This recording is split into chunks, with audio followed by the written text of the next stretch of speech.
There it is. Boom. There it is. We are live. I'm Steve Metrics. That's your boy.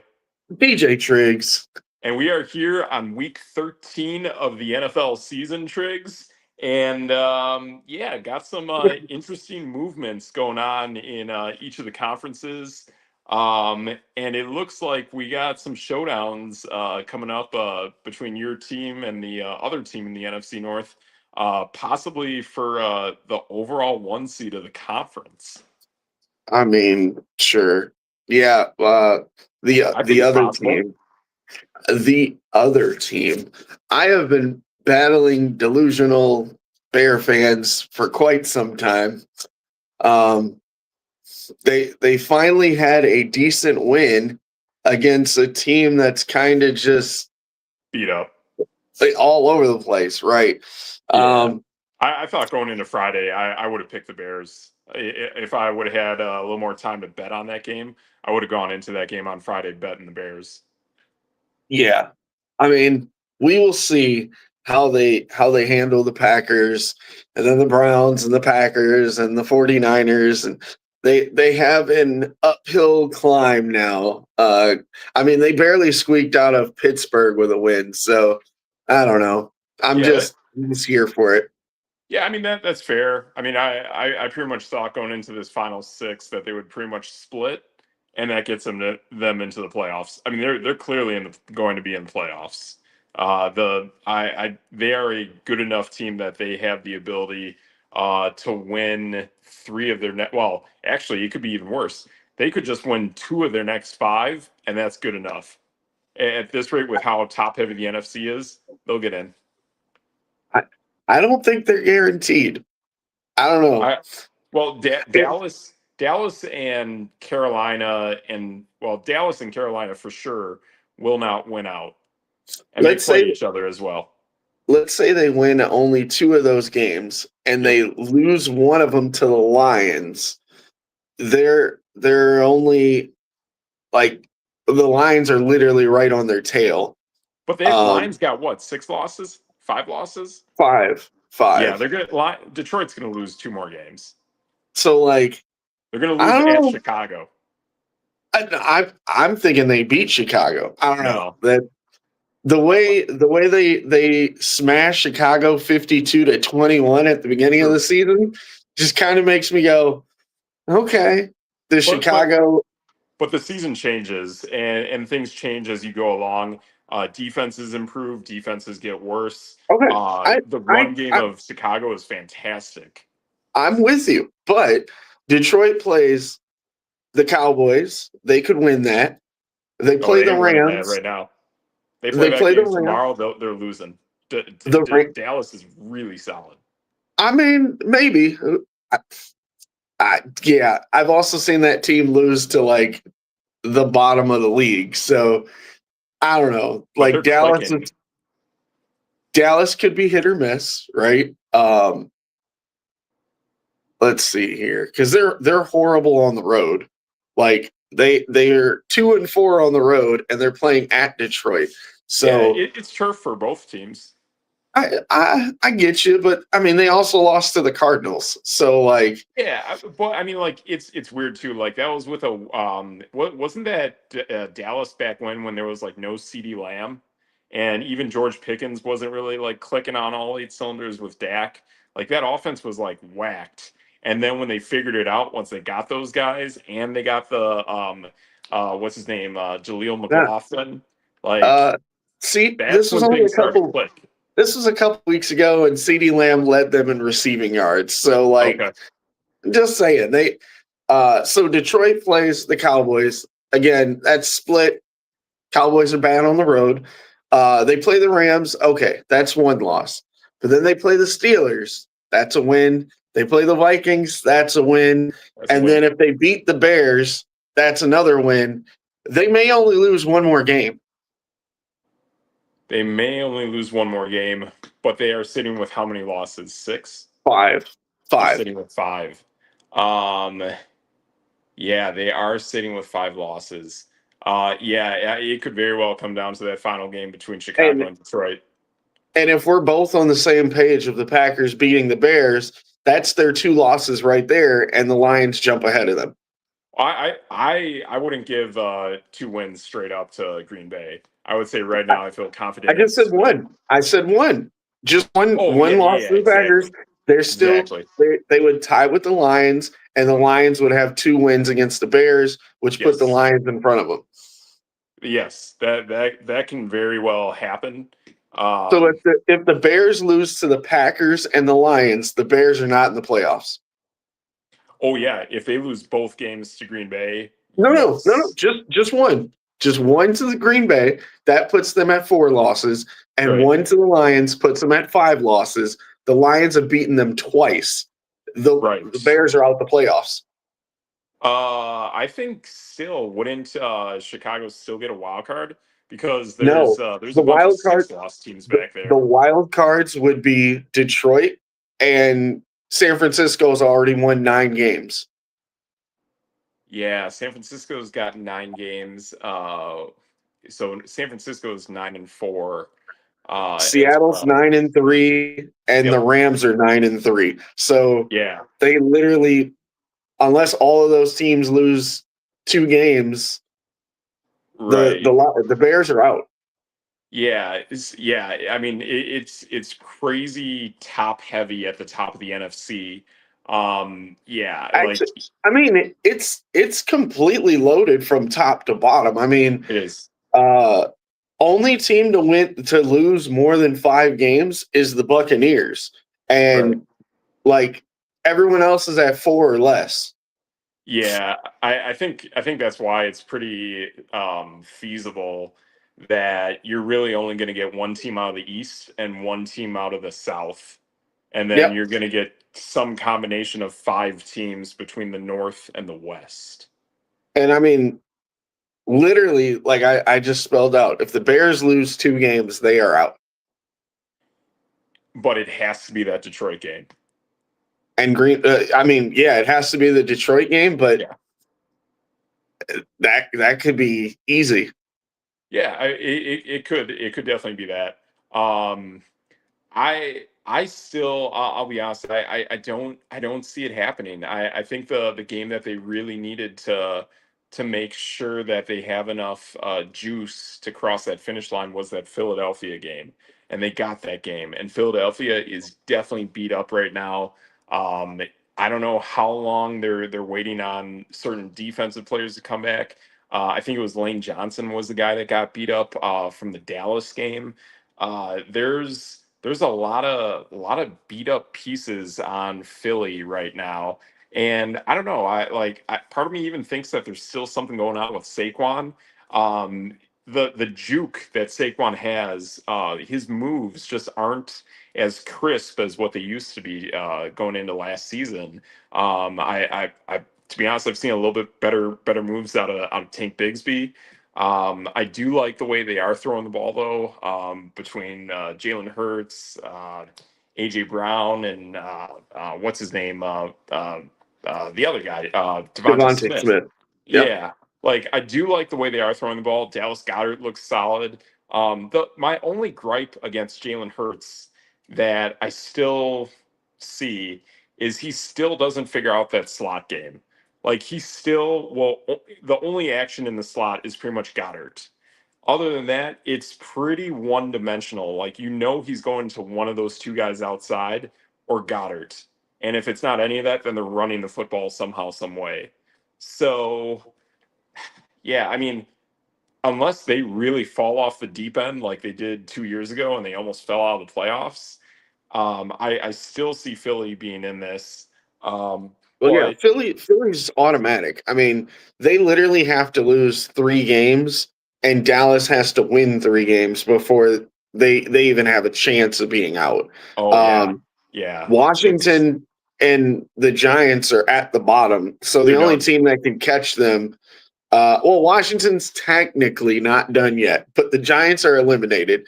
Um, Yeah. so, I mean, I don't see Dallas catching them. And the biggest problem of all of this, in let's say they tie their conference record, um, Philly's up 4 games in the conference record. So, like, it's not even a. I mean, the division wise, again, they have to catch them, which Sure. I don't. I don't really see happening. Philly has the hardest strength or second hardest strength of schedule, and then they have like the best strength of victory based or second best strength of victory based on their schedule. Yeah. Like, yeah, they look bad, quote unquote, but we're talking about an 8-4 Super Bowl defending team with the hardest schedule and the second best winning schedule.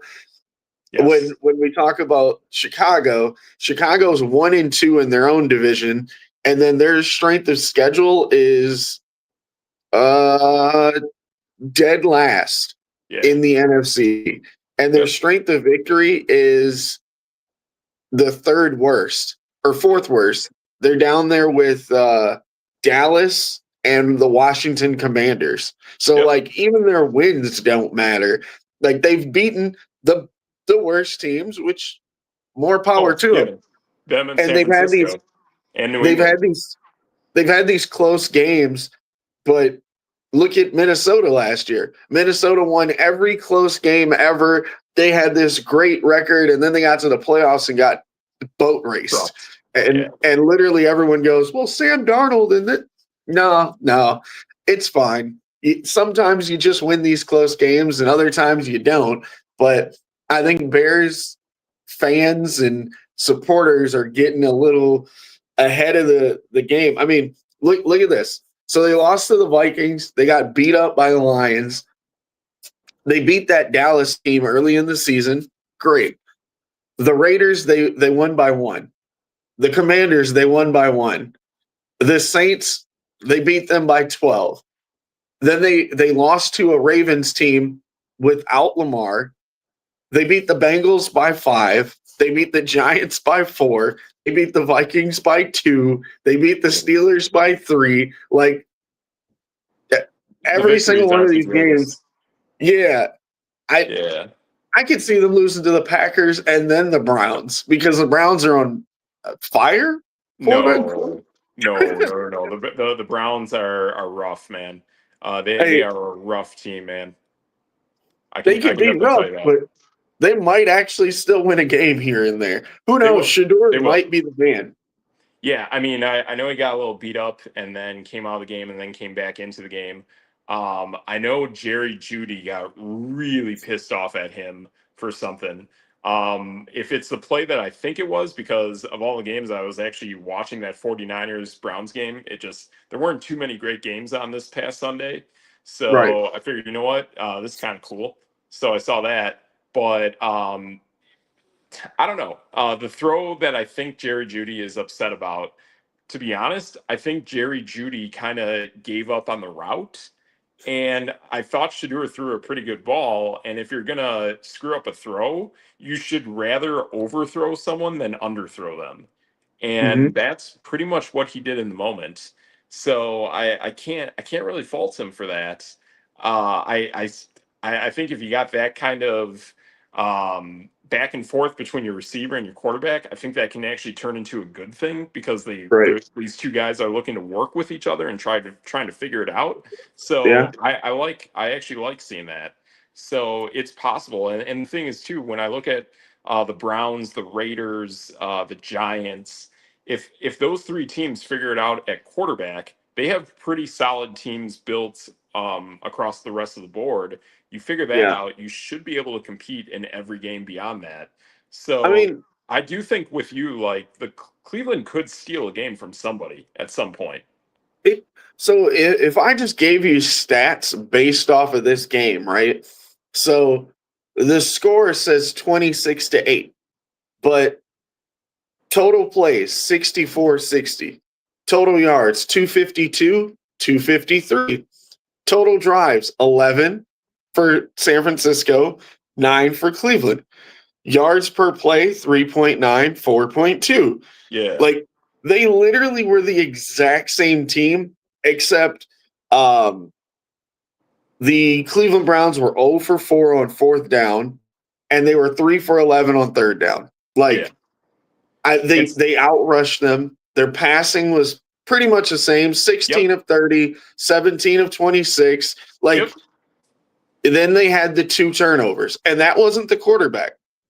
Gotcha. So Yeah. they lost 2 fumbles. Yep. And the other thing from this too is they did all of this against San Francisco, and despite San Mm-hmm. Francisco being beat up, they are still a tough team to play against. That defense is top notch. I go back to what I saw earlier in the season between the Texans and the Niners, and even though it wasn't that great of a game out of the Texans, seeing what they did against the Niners, being able to move that ball down the field in small, consistent drives tells me that there is actually something to be said about how CJ Stroud is playing. May not be lights out, but if I see him play, I can tell you that's a guy who's going to go out there and win you a football game, and those are traits of a franchise quarterback. They got their work cut out for him this upcoming weekend, but at least in the games where it matters against San Francisco, and especially this game against Indianapolis, that's another game where I felt that the Texans would win. Indy is still a team that I don't think is for real. So to see that, that's when you know you got good quarterback play. So we'll see. And if Shadur is doing this against San Francisco, he might be okay. Hey, you just said CJ Stroud. I mean, my man, Mills went out there and beat Buffalo. So 2 That's true. touchdowns. I'm just saying it's not a bad guy, but behind him there. But Yep. yeah, I don't know. A lot of I just see a lot of just ups and downs and weirdness out of that NFC North. Which, I mean, if we're going to talk NFC North and we're going to talk playoffs, I think I called this, and it might actually happen. The Bengals might win the AFC North. The Bengals might win the AFC North. Uh Maybe. I'm still going with my guns and saying if I got a healthy Lamar and Derrick Henry, I'm going to take them to the finish line. I know they lost against Cincy, but you got Joe Burrow all torqued up for that game.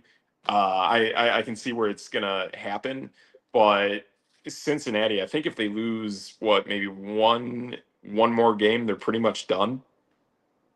They are 2 behind. So plus they have the tiebreaker as of right now. Um, I'm just saying, Baltimore's got this on their schedule. So Pittsburgh, Cincinnati, then they play the Patriots, the Packers, and Pittsburgh again.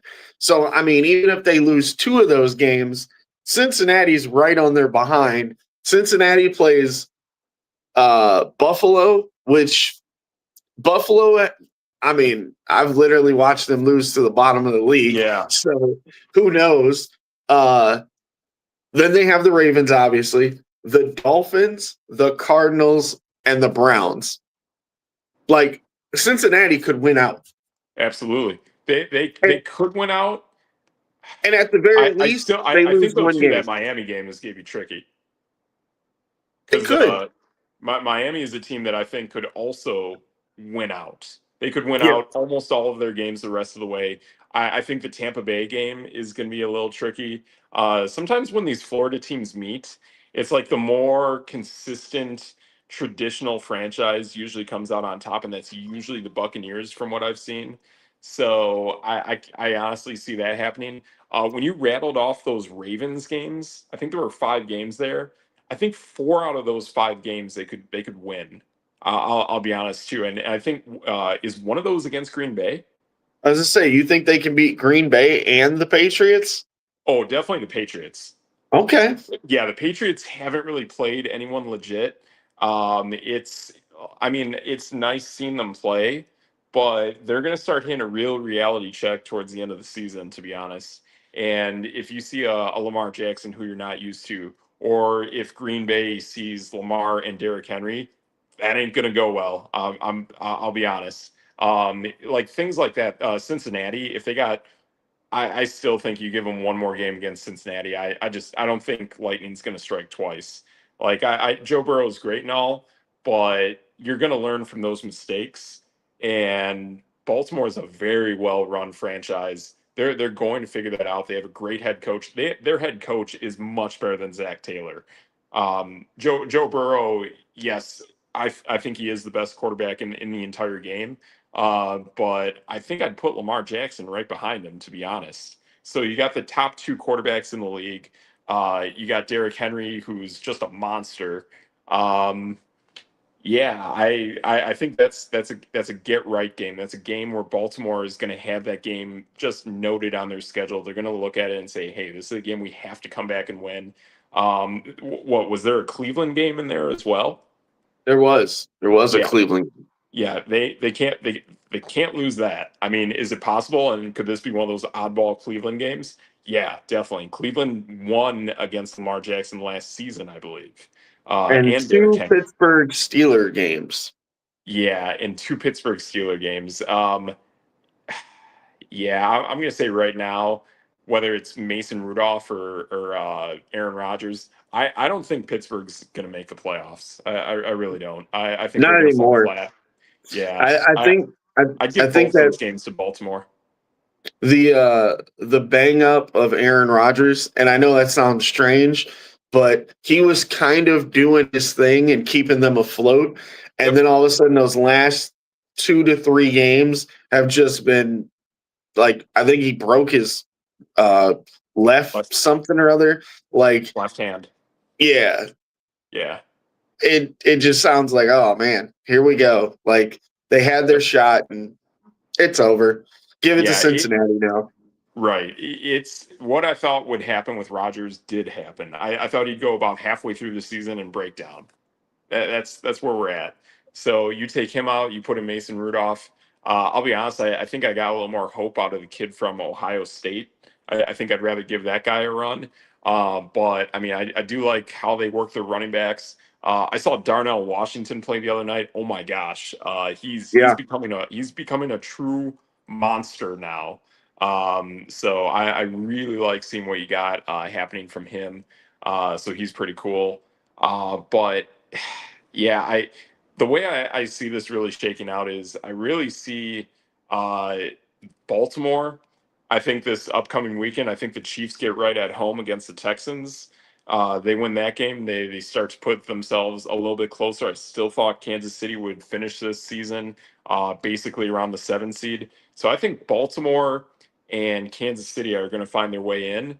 And then the third team that's going to find their way in and just shoot in like gosh, what was it? Like that horse that just won the Breeders' Cup or whatever, where a horse comes from the back of the pack and just wins the race outright.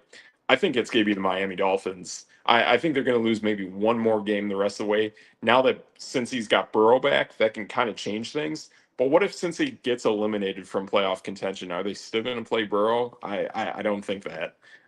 This is a team that's really beat up. They need to fire their head coach. They need to retool that entire defense. Um, Cincinnati is just walking on borrowed time. I really don't think they're going to make it that much further. And then again, you got the Texans playing kind of weird ball. Pretty much either the Texans or the Chiefs are going to find that probably that seventh spot into the postseason. And then the other thing too that I know they're up there, but I still don't believe that they're really that great. I don't know about Jacksonville. That's a really weird team. Um, Yeah. it's a real weird one, man. Uh, they're 8-4, but I don't know. Like the Trevor Lawrence stuff is kind of weird. It does seem like him and Jacoby Myers are on the same page, and that can help going forward. But it just feels like from what I've seen in the Jacksonville games I've watched, I just don't think Jacksonville is that great of a team. Well, that is I I'm with you on most of that. I mean, the only major issue I have, I don't see Miami having any chance. I mean, mathematically, I get it, but if you look at the standings, they're 3 games behind the Buffalo Bills, who that's the only team they can catch right now. Oh no, they Um, can catch the wild card teams. no, no, I Buffalo, don't even care about Buffalo, the division Buffalo is the wild card team. at the 7, Yeah, they're 8-4. 8-4. Um, so Wow. like I That's really there's the seven seeded team has four losses in the AFC. 5, 6, and 7 is 8-4. Yeah. Wow, boy, yeah, I So could have sworn like the other week it was like everyone had a bunch of losses. it, Okay, it was the only team that literally can be caught is Baltimore. Um, maybe ah, Houston slips in for one of those teams at 7-5, but yeah. like Pittsburgh, Kansas City are 6-6. Miami's 5-7. We're I looking don't at think they 5 weeks can. left Yeah. Do do we think they can gain 3 games on on Buffalo? Buffalo. Do they have at least Yeah. one more game against Buffalo, or do they have 0 games left against Buffalo? Oh, let me check. Because that I think that's what it comes down to. I think they need an additional game against Buffalo to make that happen. No. Oh Uh, yeah, that's yeah. And to be honest, I do think Miami gets one more loss. I think they get the loss against Tampa. I mean, they play the Jets, Steelers, Bengals, Buccaneers, and Patriots. And the Patriots might not be playing for anything at that point. They can win all Or of them except I for was going to Tampa. say, who maybe the Patriots are still playing for the number one seed at that point. So Right. maybe. Um, but Yeah. yeah, it is. I mean, obviously they can't catch the Patriots for the division. They're 5 games behind them. Yep. Yeah, the best they can do is catch Buffalo with 3 games behind them. To me, the AFC is kind of set, except Houston and whoever wins the North. That's it. Interesting. Like Okay. we were talking about the NFC. The NFC is, I mean, it can be all over the place, but yeah, the AFC is set. There's nothing really crazy. I mean, the fact that the Texans just got past Buffalo made it a little bit more or not yeah, just got past Buffalo 2 weeks ago. Yep. And the Colts made it a little bit more like juicy, but I mean, they have the Chiefs, the Chargers, and the Colts in the 3 of these last 5 games. If they lose 2 of those, they're kind of out too. Yes. Yeah, that's interesting. So it's almost like both conferences are starting to get more top heavy as they should, right? Um, I wouldn't say the NFC, not as much. The AFC has those teams, and like I said, Houston, but like technically, Carolina's one is a half a game behind Tampa. Uh, Yep. They only have a shot in Dallas, the division, though. yeah. I mean, no, Well, they lost the tiebreaker against San Francisco. yeah. I mean, realistically, they're only what, like a couple games behind Green Bay. They But own yeah, that so tiebreaker. I would say they right, exactly. That's why I was like, realistically. So yeah, they're definitely fighting for the division. I would say 10 teams in the NFC have a shot. Interesting. Because I mean, every team that's 4 and whatever or 3 and whatever, they're out. Like Yep. Atlanta and Minnesota, Oh gosh, no, those are no. bad football teams, man. Yeah. Like Dallas has a real Dallas I might just have a shot, but yeah. probably I mean, not. yeah, I like Dallas, but still, I still think the NFC is too top heavy to get into unless you're Carolina and you have Tampa Bay right next to you within your Yeah. division. Beyond that, I think it's really really tough to squeak by. And yeah, I mean, you look at Minnesota. It's ironic. Both Minnesota and Atlanta, they kind of got the same issues going on. Beat up at quarterback, old across the board, across many positions. Yeah, those two teams are definitely in dire straits. So yeah, I mean, Someone should have kept Kirk Cousins. yeah, that's definitely coming back to bite Minnesota now. They got off that a little too early, to be honest. And I mean, Carson Wentz, he's done. I do agree with moving on from Sam Darnold, but I don't agree with moving on from Kirk Cousins. Oh wow. So I Yeah. just found something that has like complete odds of like records and championships and all types of stuff. This is actually kind of cool.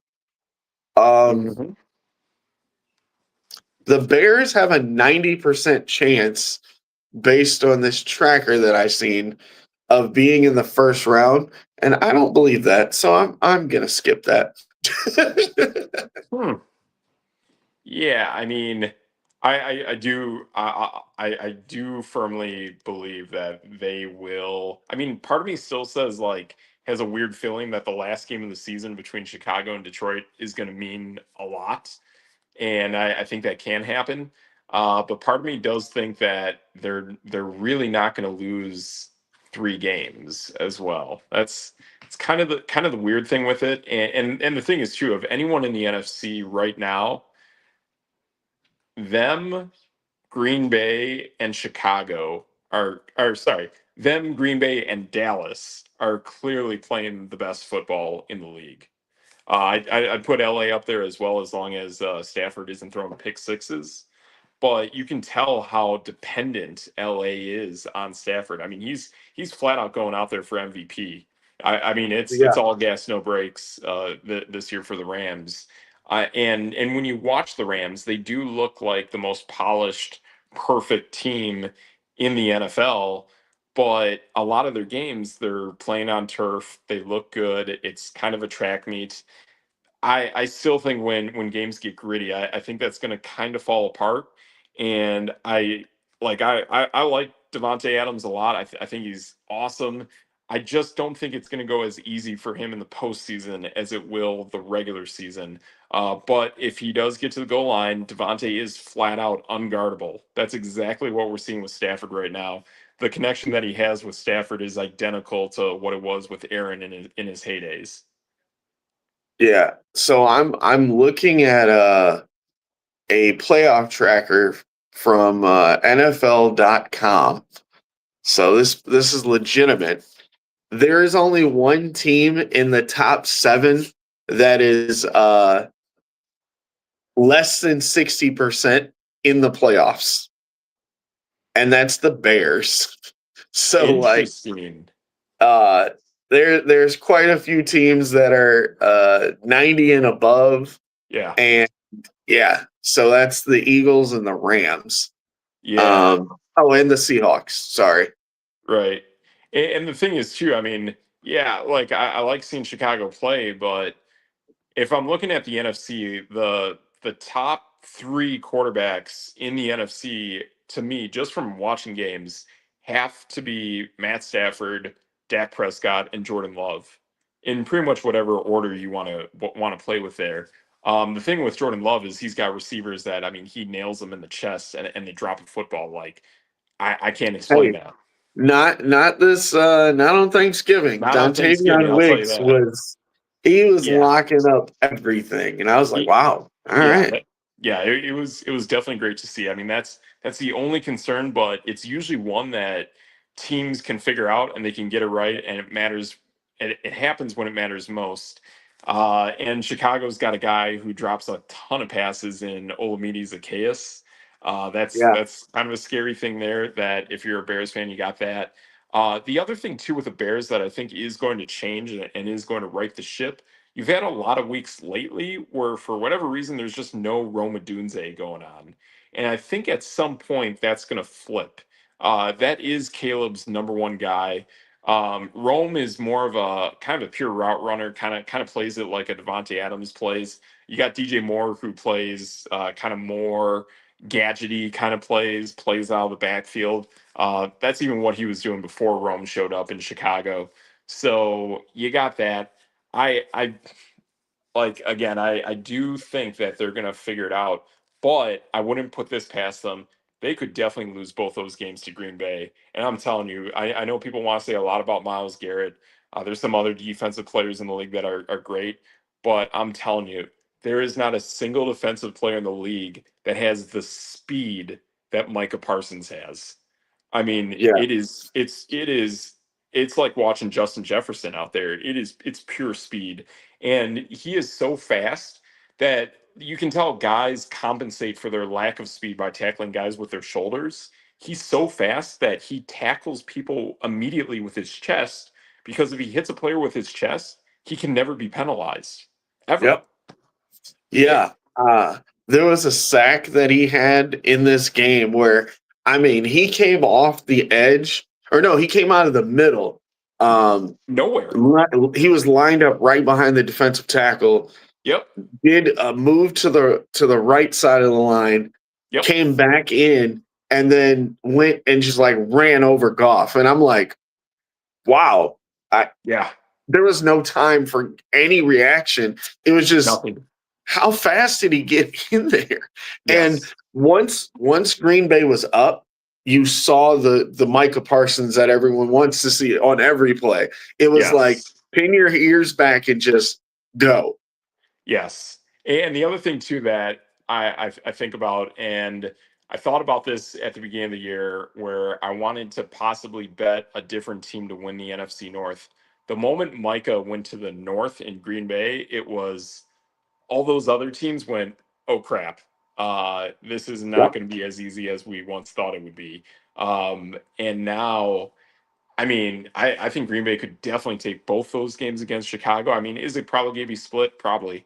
But man, if Jordan Love hits his receivers and they catch it, and considering how clutch he was on Thanksgiving, knowing that you got Micah Parsons, man, Green Bay is a scary team, man. I still honestly, the more that more time progresses, I really think Green Bay is that real complete team that can go the distance. As long as you got guys like Micah Parsons and you got Jordan Love slinging it, I really think the sky's the limit, because you're going to figure out what kind of mixture of wide receivers you really want to roll with. It's kind of interesting that you say that. So I'm just looking at a breakdown of projections by ESPN of all places. They actually have the Packers with the second highest percentage chance to make the Super Bowl in the NFC. Yes, Um, it's Rams, absolutely. Packers, and then San Francisco, Philly, and Seattle all have the next odds. And like, it's kind of crazy to see that they're the second best behind the Rams. Yeah, and also right now, now that I'm seeing kind of more time in these games go by, I'll tell you this right now: Green Bay is better than the Rams. And the other thing too that is going to happen when we hit the playoffs, and this already happened against Carolina, which is a game they should not have lost. Right. There are times where Stafford will revert to Detroit Lions Stafford, which is still good for an interception at any given moment in time. I think you got more discipline out of Jordan Love than you do out of Staff. Did the food arrive? I don't know. I'm gonna go check because it's been like a half hour. Give me Oh, one that's fair. second. All right, we're gonna go solo on this for now, but yeah, that's where I'm feeling on this, is that you still get some weird Matt Stafford decisions at times, and it doesn't quite work. And the other thing too is if you got some kind of way to deal with Stafford, then they're going to try to revert back to running the football. And what we just saw against Jameer, oh my gosh, it arrived. What you They, got? they What's in the delivered. bag? So they delivered food, but they didn't tell me they actually delivered it. So I don't know how long it's been out there. Okay, well, is the bag still warm? Oh, let's check. Uh, I mean, the inside feels kind of warm. Okay. All right. Well, yeah. I mean, considering your anemones, if you need to, you can always go to Chef Mike, and Mike can cook you up a little bit of heat in about 30 seconds. Well, actually, there doesn't seem to be a microwave in here. Oh no! What? I know. What kind of nonsense is this? Oh no! That's Well, crazy. what do I pay for? This is wild. That's debate right there. That is debate. You should never have a hotel room without a microwave. That makes no sense. I'm gonna agree. And this is not a bad hotel. I don't know what happened here. That's I'm in a debate. Marriott. I'm in a Marriott hotel, and they don't have any Man, microwaves. Man, they're kind of like a good one too. Like, I would have assumed they were a good one, but maybe not geez. anymore.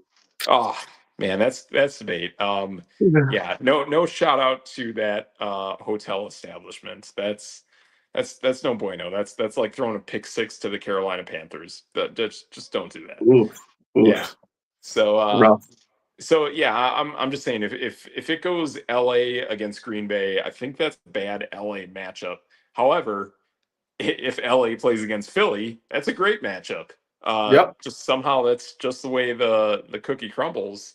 We'll see how Chicago plays into this too, but those are pretty much your four powerhouses there. I still think too that San Francisco is a scary team that you don't want to play against. If they figure it out on offense, plus you still have to deal with Christian McCaffrey, and honestly, they whoever's have playing defense out there, they got a great defense. they And have I the have highest percentage to make the playoffs. Oh yeah. And the thing is with that team, I have more faith in Brock Purdy taking his team further than I do in Sam Darnold taking the Seahawks anywhere beyond the first game they play in the playoffs. Yeah. I mean, like they're a really great team, I'll tell you that. And the defense of Seattle is like nothing I've ever seen, to be honest. But that being said, you still have to have a quarterback that has a clutch factor and can pretty much say that like I'm the best guy in the room and I'm going to win every single game that I play from here on out against no matter who I play against. And you get that out of guys like you get that out of Matt Stafford, Joe Burrow, Josh Allen. You just know they have that it factor. But when I see a guy like Sam Darnold, Jared Goff, what's his name, Daniel Jones, I'm kind of even more with you nowadays with Justin Herbert. These guys, I don't think they have it. I know he's young, but I think well, to be honest, between last night and these games tonight, I think guys like Jackson Dart, I think guys like what's his name, Bo Nix, and Drake May, like I think those guys got it. Something about them with their poise, the way they carry their teams, the way that even if they're not on the field and they're on the sidelines, you can tell that they're ready. That if I get the ball, I'm going to do something with it. Like that's what it takes. I don't want to see that doubt that I see out of guys like Daniel Jones or Sam Darnold. They look like they got deer in the headlights look, and they don't want to have the outcome of the game on their shoulders. Oh, that's true. That's definitely true. I see some of these players and I just go, wow, you're in an NFL game, right? Yeah, Like, yeah. I mean, I saw Mariota last night against Washington, and yeah, he made some nice plays here and there. But I also saw him on the bye week fly out to Oregon and just partied it up, and it was great. And he was on college game day, and it was like he was in Oregon, and life was great, like back in the frat days. But I'm telling you, reality hits, and I'm telling you, Marcus Mariota does not want to have a game that he needs to win be based on the outcome of how he's going to play in the game. He just doesn't want yeah. that. He is a backup quarterback, and well, I'll tell you this: like of all of this, of all the things I saw last night, I'm probably most impressed by Cliff Kingsbury. I think that guy is absolutely setting himself up to be a head coach next year, whether it's in the NFL or college. I think Cliff Kingsbury definitely needs to be a head coach next season. He had a raw deal behind that absolute jerk Kyler Murray in Arizona. I got probably worse words that I could use with him, but I won't because we're a family show. Um, so yeah, I think Cliff Kingsbury definitely deserves a shot to be a real head coach. And with next season, I mean, you might have jobs in New York and Cincinnati opening up. Uh, Man, I have a hard time seeing him not going for one of those two jobs. So, um, since you got a few things off your chest there about quarterbacks, I did. there's one quarterback that has just been, I don't want to say grinding my gears, but like I think I'm getting tired of this guy, and there's nothing anyone can tell me about him that makes him a good quarterback. I'm gonna say he's good, but we're making this guy sound like he's the greatest thing since sliced bread. By Um, the way, sliced bread, highly underrated. If you get a loaf of bread and it doesn't show up to you sliced and you don't have a bread slicer and you have to use a knife, good luck. That's debate.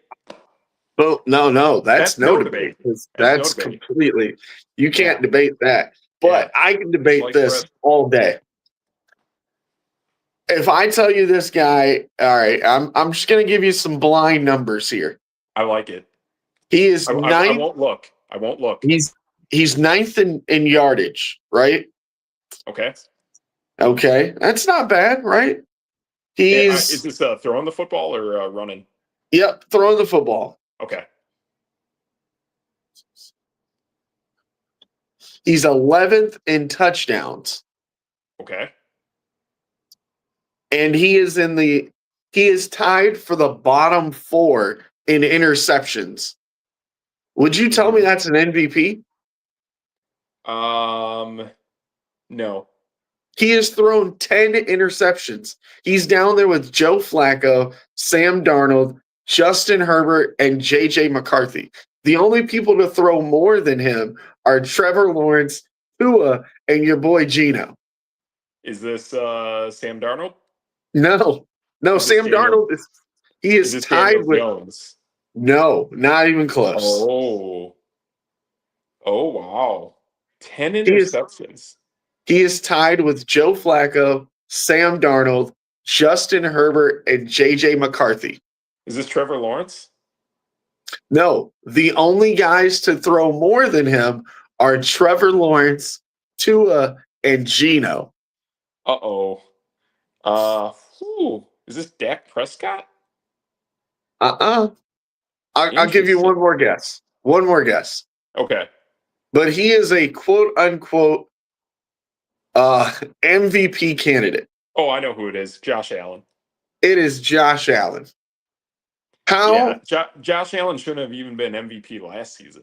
I know. I ran that one The only every quarter step of the way. the only quarterback that had a shot to well, I think the obvious quarterback to win it if we do give it to any quarterback at all last season is Lamar Jackson. Yep, And the only caveat of the only guy who I would give it to that's not Lamar Jackson, if he took his team to the playoffs, would have been Joe Burrow. That's yep, it. Like there's no way I can fathom Josh Allen being MVP. Uh, and I know people want to say, "Oh, well, Lamar Jackson had Derrick Henry." Okay, well, the majority of passes he throws in a football game are not to Derrick Henry, and when he gets pressed out of the pocket, I actually see Lamar Jackson actually making plays. Whereas in the past, if you push him out of the pocket, he forgot how to play football. Like that's yeah. a massive upgrade.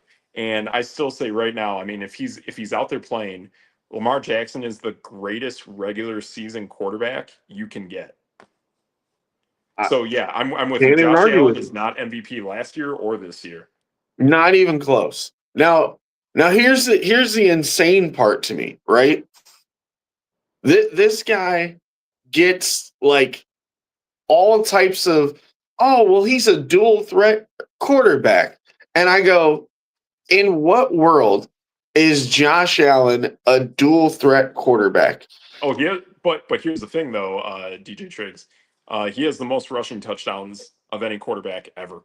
Yeah, because he gets a lot of goal line touches to He run does. the football in. He I does. mean, like his longest run ever is 45 yards.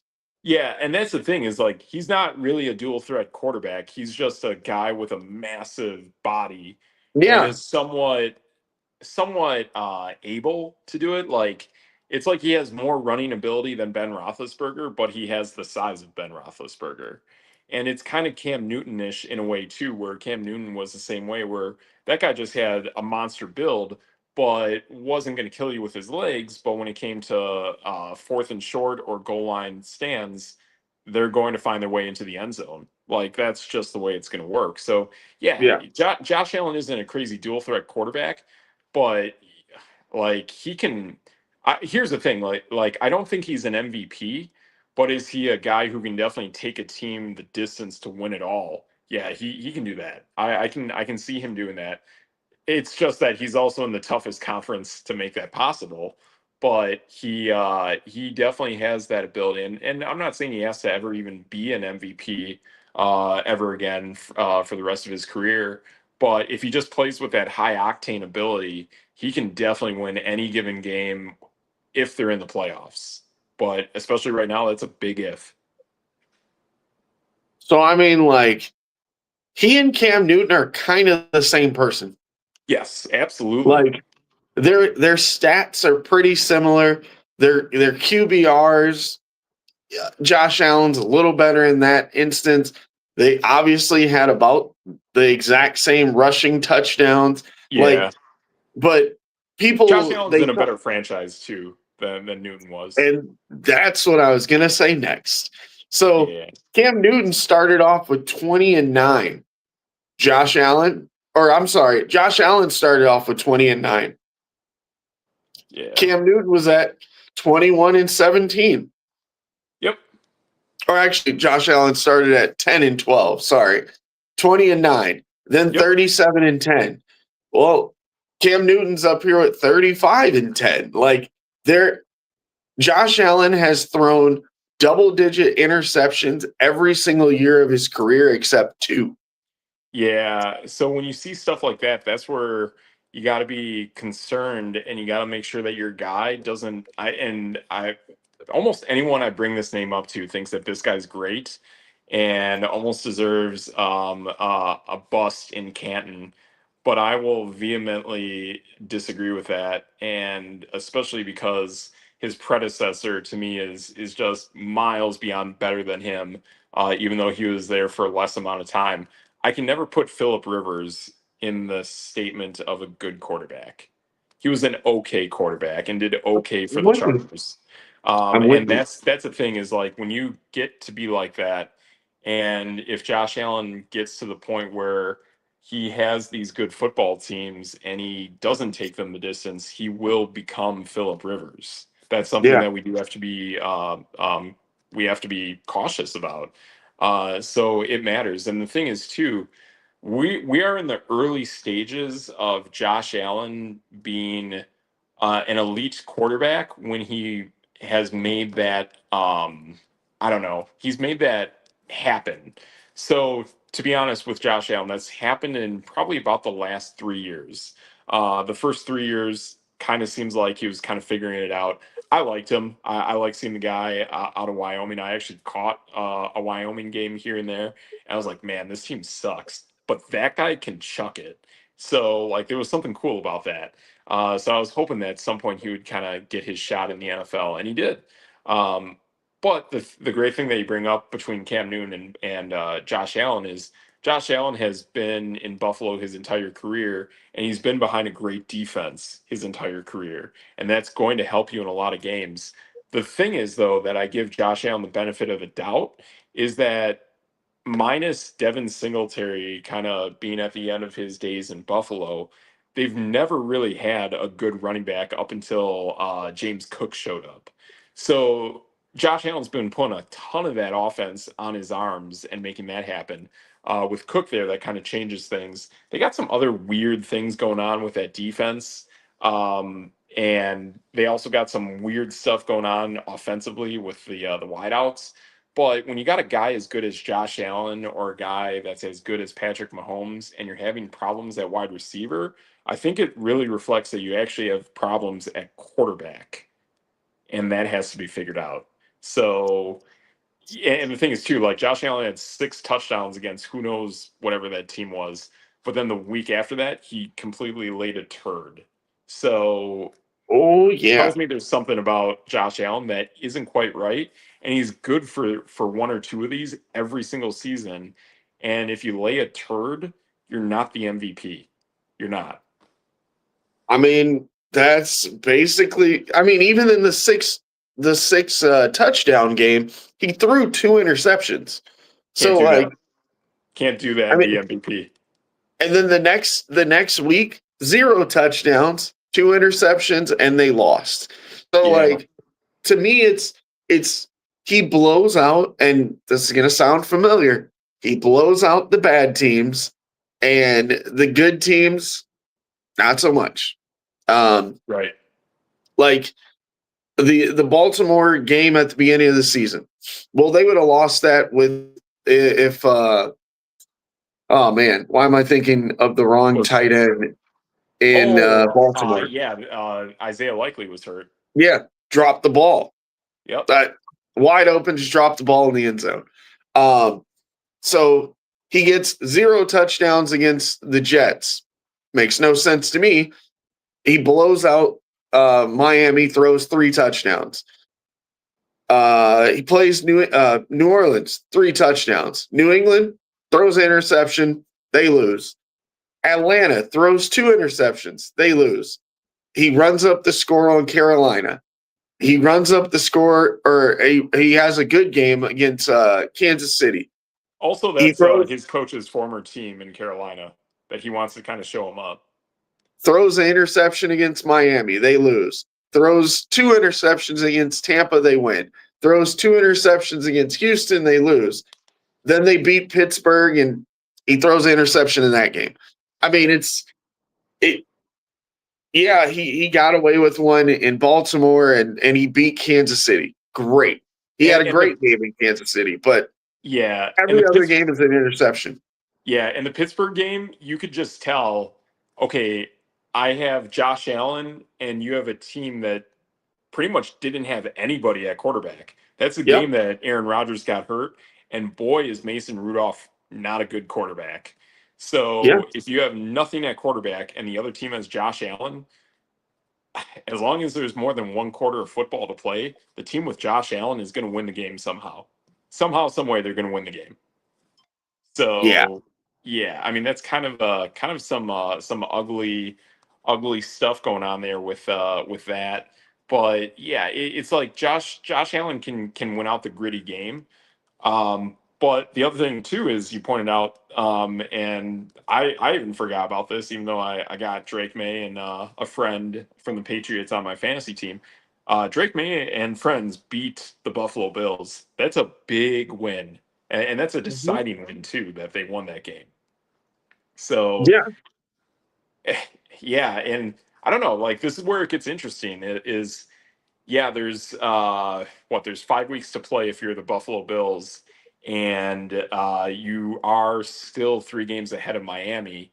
However, Miami does own the tiebreaker from what you said, right? Miami won both Uh, games. I believe. Give me 1 second here.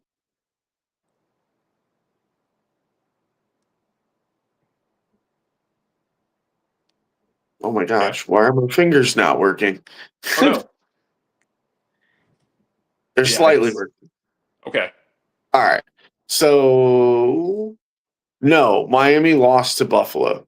Oh, okay. Yeah, Oh, that and then they matters. won against Buffalo. They Oh, did. I don't know if they have the tiebreaker. Now I have to look at standings. Yeah. I mean, it might get a little messy, but I like you said earlier, if you don't own the tiebreaker and you're 3 games back at this point, that's a long ways away. Even two Um, is hard to get close to, but three, yeesh. yeah, Miami's 3 games back. And they're if we go by conference record, they're behind. Yeah. So Buffalo's going to find their way in. They really will. Unless The they fall only behind Houston. Houston's the one that has the tiebreaker. Oh, okay. So the one that can kind of play kind of weird in this is now all of a sudden the AFC South is good again. And they're looking at getting 3 teams in. So you got 3, 4, 5, 6, 7. So you're either getting 6, 7 Did out you of say the did you say East. 6, 7? Right, Jeez. right. Yeah. So it's yeah, I mean, yeah, you're probably getting 2 teams out of the East. I don't see 2 teams. coming out of the West. I really only see Denver making it out of the West. And if it's not just Denver, then I think it's Denver and Kansas City. Chargers have a tiebreaker over Buffalo and Indy. Oh, that's interesting. That is pretty interesting. I mean, part of me does want to see Indianapolis fall out of this because I really don't think they're a good team. So that's interesting. That is a really weird one. This is wild, but the I think Chargers have the Jacksonville's better than best. Indy. They have the best conference record at 7-2, and they're 4-0 in the division. Interesting. Yeah, that's pretty interesting. I mean, I will say the Denver game is kind of a hidden win in there that should be a loss in my eyes. But yeah, that's pretty interesting. I mean, Kansas City's on the point where like can't really lose too many games if you're pointing out that the seventh best team, the AFC, still only has 4 losses. Yeah, Kansas Uh-oh. City's 2 behind that. So, I Yikes. mean, there's a chance, but They need Indianapolis to fall off a cliff. or the Chargers or Buffalo or somebody. But Buffalo owns the breaker against Kansas City, right? Yep. Yep. Yeesh. Yeah. I think flat out Casey's got to win that game against Houston. If you lose that game against Houston, that really starts to bottle it up. Yeah, Kansas City's in a rough place. Yeah, I Let's mean, put it and that way. they have no run game. Their run game, their offensive line is just brutal, just Yeah. absolutely brutal. So, But I mean, at least they played the Titans and the Raiders. Sorry. uh-oh. at the end of the season. Yeah, that's 2 wins right there. I will definitely tell you that. I had a friend at work that he's one of the 3 Chargers fans on the planet, Oh. and yeah, I found one of them the other day. So I was like, well, if that's the case, then we have to bet a sandwich on this game, but not for the Raiders to win. I just needed my Raiders to cover 9.5 points. It Oh. like all I needed was 9.5 points, and I did not get it. Uh Justin Herbert had hand surgery. Yeah, so him and Aaron Rodgers have like the exact same injury right now. They Hmm. both have a messed up left wrist. And you Raiders did that? Yeah, actually, as Herbert was scrambling, one of our guys hit his hand with the crown of the helmet. Oh. Yeah, So, so that's so how you his guys hand did got it on messed up. purpose, is what you're saying. I'm saying somebody kind of was making a weird tackle and that messed up Herbert's hand for the second It's straight okay. year. It's okay to say you did it on purpose. I mean, I'm not Oh, gonna if I fall saw for it, it. it was on purpose. I'd be more impressed. But the thing is, I'm in a hiatus, and I refuse to watch games that Pete Carroll and Geno Smith are playing together. Oh. Yeah, Okay. I'm yeah, in. yeah. So I see these things, but I don't watch these games at the moment because I've never seen my football team in this kind of state where you're supporting a truly bad quarterback and expect to win games. Interesting. Yeah. So the fact that Pete Carroll and Geno Smith are now combined 2-10, and they're still getting the green light to show up next week, I don't get it. Like they both got to go. Everybody, just get out of here. Everybody, just get out of here. And on that note, I'm Steve Metrics. That's your boy, DJ Triggs. and that's no debate.